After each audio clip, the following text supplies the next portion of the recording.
لیکن ہر انسان کے لیے اس دنیا کا وجود تھوڑی دیر کے لیے، اس کے بعد دنیا اس سے بے وفائی کرتی ہے، جس سے معلوم ہوتا ہے کہ دنیا فانی ہے، ختم ہونے والی، یہاں ہر چیز عارضی ہے۔ غم آیا ہے، غم بھی تھوڑی دیر کے لیے، خوشی آئی ہے، خوشی بھی تھوڑی دیر کے لیے، کیونکہ ہے ہی اس کی زندگی 60 سال، اس میں کتنی خوشی منائے گا اور کتنے غم منائے گا۔ تو ہر چیز یہاں پر وقتی ہے، عارضی ہے، اس کو ختم ہو جانا ایک دن۔ یہاں کے حالات بدلتے رہتے ہیں، کبھی کسی کے پاس صحت ہے، بڑے ڈولے شولے بنائے ہوئے، کبھی اسی پر بیماری ہے۔ کسی زمانے میں شباب میں تھا، نوجوانی کڑاکے کی تھی، وہی کسی دن لاٹھی لے کر کھٹکھٹاتا ہوا چل رہا ہے۔ کبھی اس کے پاس مالداری ہے، وہی انسان کبھی غریب بنا ہوا ہے۔ کبھی اس کے تیور کچھ عجیب نظر آ رہے ہیں اور کبھی تیور کچھ عجیب نظر آ رہے ہیں۔ تو یہ دنیا فانی ہے، اسے بقا نہیں ہے، حالات اس کے بدلتے رہتے ہیں۔ ابھی سنا تھا کہ خوشی کی بات کہ کسی کے گھر میں لڑکا پیدا ہوا ہے، پھر کچھ دیر کے بعد سننے میں آئی کہ اسی گھر کی ایک لڑکی کا انتقال ہو گیا۔ تو کبھی خوشی ہے، کبھی غم ہے۔ دنیا کا یہی ماجرا ہے، جب خوشی اور غم اور ایک وقتی چیز ہے اور یہ فنا ہونے والی چیز ہے، تو اس سے دل لگا کر کیا فائدہ؟ اس میں عیش و آرام ڈھونڈ کر کیا فائدہ؟ اس میں دن رات صرف قد و کاوش اس لیے کہ ہمیں سکون مل جائے تو کیا فائدے کی؟ کہ دن رات صرف اسی فکر میں لگا ہوا ہے کہ اس دنیا کو کیسے خوبصورت بنایا جائے، تو یہ اس کی فکر کارگر ہے، بے فائدہ، جبکہ اسے خود کو معلوم ہے کہ یہ دنیا ایک دن مجھے دھوکہ دینے والی، میرے ساتھ بے وفائی کرنے والی۔ سینکڑوں لوگ، اربوں لوگوں نے وفائی کی چیز سوچی تھی، لیکن دنیا نے وفا نہیں کی ان کے ساتھ۔ کہ پوری دنیا پہ حکومت کرنے والا آدمی بھی جب دنیا سے جا رہا ہے تو کیسے جا رہا ہے؟ خالی ہاتھ جا رہا ہے۔ تو جب یہ دنیا ہمارے کام نہیں آنے والی، یہ فنا ہونے والی ہے، ختم ہونے والی ہے، اس کو بقا نہیں ہے، تو اس سے دل لگا کے کیا فائدہ؟ اس سے محبت کر کے کیا فائدہ ہو؟ اس کے لیے دن رات ٹریکٹر لے کر پھرنا، اس کے لیے دن رات کھیت میں بیٹھے رہنا، کیا فائدے کا ہے؟ فائدے کا ازدہ نہیں، وہ کچھ فائدے کا نہیں۔ جب معلوم ہے فائدے کا نہیں ہے، اس کے باوجود اس کے پیچھے لگے رہنا، یہ بیوقوف ہونے کی علامت ہے یا عقل مند ہونے کی علامت ہے؟ کیا کہیں گے آپ؟ مولانا ہمیں بیوقوف کہہ رہی ہے، کہہ رہی ہے۔ ہم صرف یاد دلانا چاہ رہے ہیں کہ ہم عقل مند ہیں، لیکن ہماری عقل صحیح راستے پہ کیوں نہیں چل رہی؟ ہمیں معلوم ہے کہ سب یہ بیکار چیزیں ہیں۔ کوئی انسان نہیں کہہ سکتا کہ دنیا نے ہر وقت میرے ساتھ وفا کی، کوئی انسان نہیں کہہ سکتا۔ کسی نہ کسی موڑ پر اسے ٹھوکر ضرور لگی ہے نا۔ جب معلوم ہے کہ دنیا بے وفا ہے، اس سے محبت ہماری فائدے کی نہیں ہے، تو یہ ہماری محبت اس سے کرنا، یہ ہماری یہ سمجھ میں آنے والی بات نہیں۔ علامہ ابن تیمیہ نے ایک بڑی اچھی بات لکھی ہے، انہوں نے لکھا ہے فَإِنَّكُمْ خُلِقْتُمْ لِلْآخِرَةِ وَالدُّنْيَا خُلِقَتْ لَكُمْ۔ یہ جو ساری دنیا بنائی گئی ہے، یہ تمہارے لیے بنائی گئی۔ اس کی خوبصورتی، اس کا جمال، اور اس کے اندر کی جو یہ ساری چیزیں جو آنکھوں سے دیکھنے کے بعد آنکھوں میں ٹھنڈک محسوس ہوتی ہے، یہ ساری چیزیں جو بنائی گئی یہ تمہارے لیے بنائی گئی، عورتیں تمہارے لیے بنائی گئی، کھیت باڑی تمہارے لیے بنائے گئے، جانور تمہارے لیے بنائے گئے، اور یہ چھوٹے چھوٹے بچے جو آپ کی خدمت کر رہے ہیں یہ ساری چیزیں تمہارے لیے بنائی گئی، لیکن تم اس کے لیے نہیں بنائے گئے، تم اس کے لیے نہیں بنائے۔ پوری دنیا تمہارے لیے، وقت پہ سورج تمہارے لیے نکل رہا ہے، غروب وقت پہ تمہارے لیے ہو رہا ہے، چاند کی چمک تمہارے لیے ہے، ستاروں میں دھمک تمہارے لیے ہے، لیکن تم اس کے لیے نہیں ہیں۔ صاف تم اس کے لیے نہیں ہیں، تم کس کے لیے ہیں؟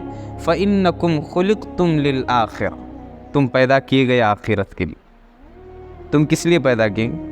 آخرت۔ تم کس لیے پیدا کیے؟ قرآن سے اگر یہ سوال کیا جائے، قرآن کہتا ہے وَمَا خَلَقْتُ الْجِنَّ وَالْإِنسَ إِلَّا لِيَعْبُدُونَ، تم سویا بیج کے لیے نہیں پیدا کیے گئے، قرآن کہہ رہا ہے۔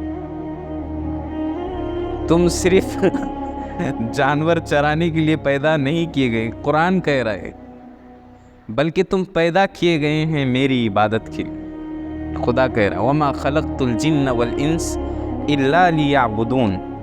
اب اس کے علاوہ جو ہم کام کر رہے ہیں یہ سب رائے گا ہے، یہ ساری دنیا ہے جو ہم میں بھری ہوئی ہے، جبکہ دنیا تمہارے لیے بنائی گئی، تم دنیا کے لیے نہیں بنائے گئے۔ اگر تم نہ ہوتے تو دنیا بھی نہ ہوتی،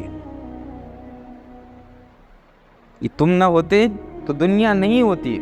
اللہ نے بنائی دنیا اس لیے کہ میری مخلوق ایک جائے گی جس کو اشرف المخلوقات کہا جائے گا،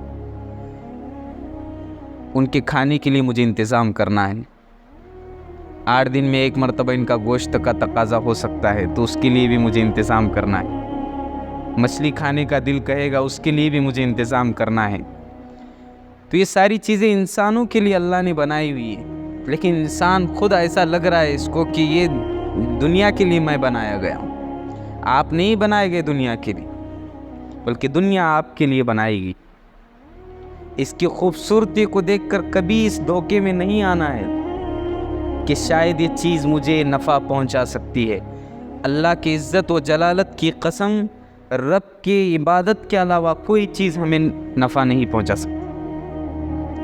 تھوڑی دیر کے لیے دکھے گی مذاق، تھوڑی دیر کے لیے خوبصورتی نظر آئے گی کسی چیز میں، لیکن وہ دھوکہ ہے، حقیقت نہیں ہے۔ حقیقت صرف اللہ تبارک و تعالیٰ کی ذات ہے، اس کے علاوہ کوئی چیز نہیں، کوئی چیز نہیں۔ پیسہ کمانے میں اور مال کمانے میں کبھی انسان کا دل نہیں بھرتا ہے، کبھی بھی نہیں بھرتا۔ جو دنیا کے مالدار لوگ کہلاتے ہیں، جن کے پاس حکومتیں بھی اپنے گھٹنے ٹیک دیتی ہے، کیا سنا ہے کبھی کہ ان لوگوں نے اپنی پلاننگ آج بند کر دی ہے کہ بہت کما لیا بس کر دو؟ دل نہیں بھرتا ان چیزوں سے۔ جتنا کماؤ گی دنیا اور حریص بنتے جاؤ گے اور لالچی بنتے جاؤ گے، اور اس کے ذہن میں آئے گا 1-2 لاکھ اور کما لوں۔ کبھی سنا آپ نے کہ امبانی نے اتنا سارا کما لیا ہے اب شاید بند کر دیا ہوگا؟ کبھی سنا ہے؟ ٹاپ لیول کا جو مالدار ہے دنیا کا، کبھی سنا ہے آپ نے کہ اس نے سوچا کہ اب بہت کما لیا، میری نسلیں بیٹھ کر کھائیں گی، اب میں بند کر دیتا ہوں ساری چیز؟ نہیں، بلکہ آئے دن ان کے نئے کاروبار اور نئی بزنس کی پلاننگ ہے، ان کی نئے پلاننگ دن بدن بڑھتے چلے جا رہے ہیں ان کی۔ تو دنیا کی لالچ سے، دنیا کے مال اور پیسوں سے انسان کا کبھی دل بھرتا نہیں۔ اللہ کے نبی صلی اللہ علیہ وسلم کا فرمان ہے کہ دنیا کا لالچی اس کے پیٹ کو صرف قبر کی مٹی ہی بھر سکتی ہے، کوئی اور نہیں بھر سکتا اس کی۔ الدنیا جیفۃ وطلابها کلاب، کہ دنیا یہ مردار ہے، دنیا مردار ہے اور اس کا طلب کرنے والا انسان کتا ہے۔ کلاب کہتے ہیں کتے کو۔ تشبیہ کیسے دے رہی ہے؟ دنیا مردار ہے، اور مردار کون کھانا پسند کرتا ہے؟ اگر جانور مرا ہوا ہے اس کو ذبح کر کے آپ کھانا پسند کرو گے؟ نہیں، لیکن کتے پہلے حاضر رہیں گے، کتے پہلے حاضر رہیں گے کھانے کے لیے۔ تو یہ دنیا مردار ہے۔ ہم یوں نہیں کہہ رہے ہیں کہ دنیا کمانا اور مالدار بن جانا یہ اللہ کے اصولوں کے خلاف ہے، ہرگز میں یہ کہنا نہیں چاہ رہا ہوں۔ بلکہ اگر کوئی انسان مالدار بن رہا ہے اللہ کی ذکر کے ساتھ، اللہ کی فکر کے ساتھ، اللہ کی اصولوں کی پابندیوں کے ساتھ، نمازوں کی پابندیوں کے ساتھ، روزوں کے اہتمام کے ساتھ، رسول اکرم صلی اللہ علیہ وسلم کی سنتوں کی اتباع کے ساتھ اگر مالدار بن رہا ہے تو یہ میرا عقیدہ ہے کہ خدا کہتا ہے مالدار بنو آپ۔ اقیم الصلاۃ، نماز قائم کرو، وآتوا الزکاۃ، زکوٰۃ ادا کرو، یعنی مالدار بنو پھر زکوٰۃ ادا کرو۔ لیکن اگر کوئی انسان، بزرگوں کا تو یہ معمول تھا، وہ کہا کرتے تھے اگر کوئی انسان دنیا کا طلب کرنے والا ہے اور اللہ کی یاد سے غافل ہے تو گدھے سے بدتر ہے۔ پوچھا گیا کیوں؟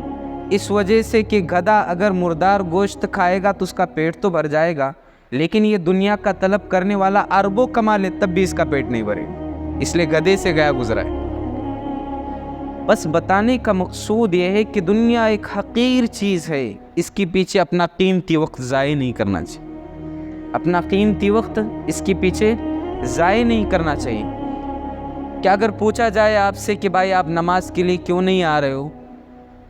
کھیت میں کام ہے۔ جمعہ کے لیے کیوں نہیں آ رہے ہو؟ کام آیا ہوا ہے کھیت میں۔ ارے بھائی چلو تھوڑے مہمان سے ملاقات کر کے آ جائیں گے، جانور ہیں کھیت میں بھوکے مر جائیں گے۔ یہ ہمارے عارضی سوالات ہیں جو آپ ہی سے سنے ہوئے ہیں، آپ ہی کو دہرائے جا رہے ہیں، کہیں اور سے باہر سے نہیں نیا لایا ہوئے۔ جب ہمیں معلوم ہے کہ دنیا فنا ہونے والی ہے، ہر چیز کو فنا ہونا ہے، ختم ہونا ہے، اس سے دل لگا کہ کیا فائدہ ہے، اس سے وفا کر کے کیا فائدہ؟ جب معلوم ہے کہ دنیا ساری فنا ہونے والی ہے، بقا اس کو نہیں ہے، تو اس کی چیزوں سے بھی الفت کر کے، محبت کر کے کچھ فائدے کا نہیں، کچھ فائدہ نہیں ہے ہمارا۔ اور ہر انسان کو موت کا مزہ چکھنا ہے، یاد رکھیے، چاہے کروڑوں کمانے والا ہو اس کو بھی موت کا مزہ چکھنا ہے، اربوں کمانے والا ہو اس کو بھی موت کا مزہ چکھنا ہے، دن رات عیش و عشرت کی بستروں پہ سونے والا ہو اس کو بھی موت کا مزہ چکھنا ہے، ہر انسان کو موت کا مزہ چکھنا ہے۔ جب موت کا مزہ ہر انسان کو چکھنا ہے تو موت سے پہلے موت کی تیاری کرنی ضروری۔ جن چیزوں سے ہم وفا کر رہے ہو یہ ساری چیزیں زمین پر پھینک کر ہمیں ایک 3 کپڑوں میں لپیٹ کر مٹی کے ڈھیر میں جا کر سو جانا ہے، تو اس کو کیسے بھی گزار کر ہمیں چلے جانا ہے۔ امیر ہے اچھا کھا کر اس کی بھی دن گزر رہے ہیں، غریب ہے سوکھی روٹی خشک روٹی کھا کر اس کے بھی دن گزر رہے ہیں، دونوں کی دن گزر رہے ہیں، دونوں قبر کے قریب آ رہے ہیں۔ سواریوں میں فورچونر میں بیٹھ کر چلنے والا بھی قبر کے قریب آ رہا ہے اور سائیکل پر چلنے والا بھی قبر کے قریب آ رہا ہے۔ بڑی بڑی دنیا پہ حکومت کرنے والے بھی موت کا شکار بن چکے ہیں، جن کو دعویٰ تھا کہ ہم جلدی نہیں مریں گے۔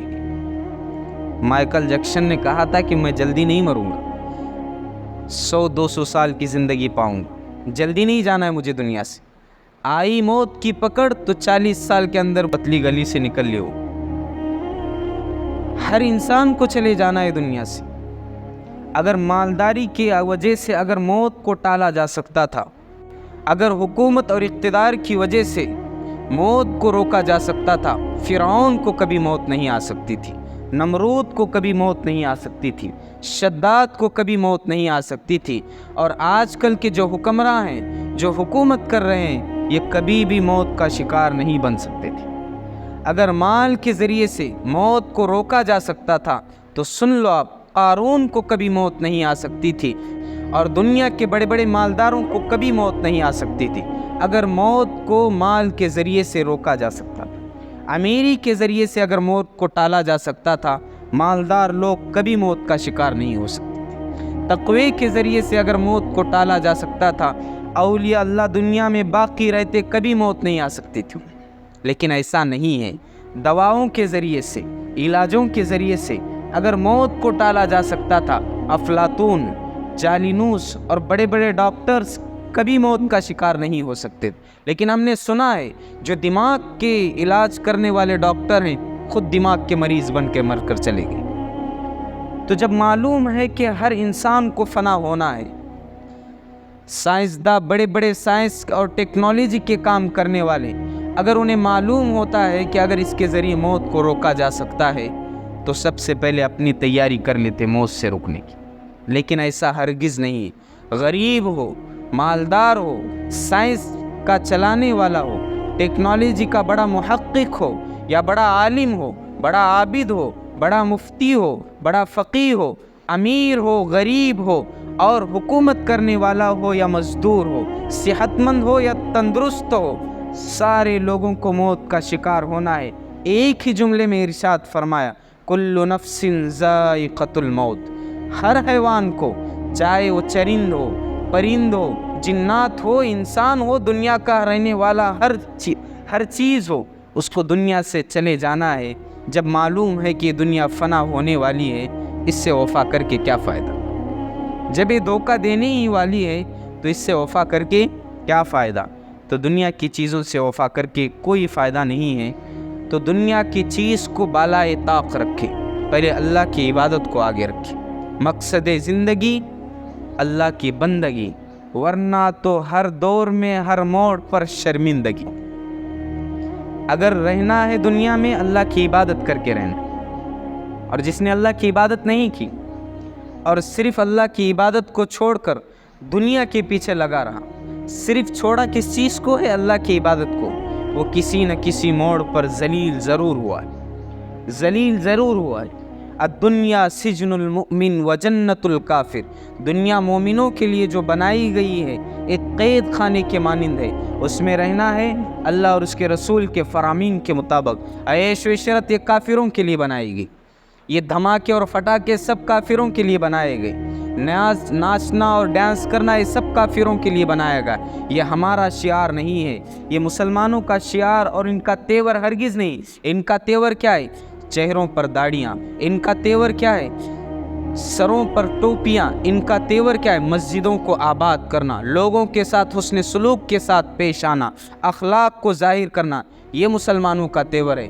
ناچنا، گانا اور ڈانس کرنا اور یہ فری فائر، پب جی ہمارا ہرگز تیور نہیں، یہ کافروں کا تیور ہے۔ الدنیا سجن المؤمن و جنت الکافر، یہ جنت جو بنائی گئی کافروں کے لیے بنائی گئی، ہماری یہ جنت نہیں ہے، یہ ہماری جنت نہیں ہے۔ اللہ کے فرامین کے مطابق آپ زندگی گزارو گے تو آپ کی زندگی سنہری رہے گی، ورنہ آپ کی زندگی بگڑنے والی ہے۔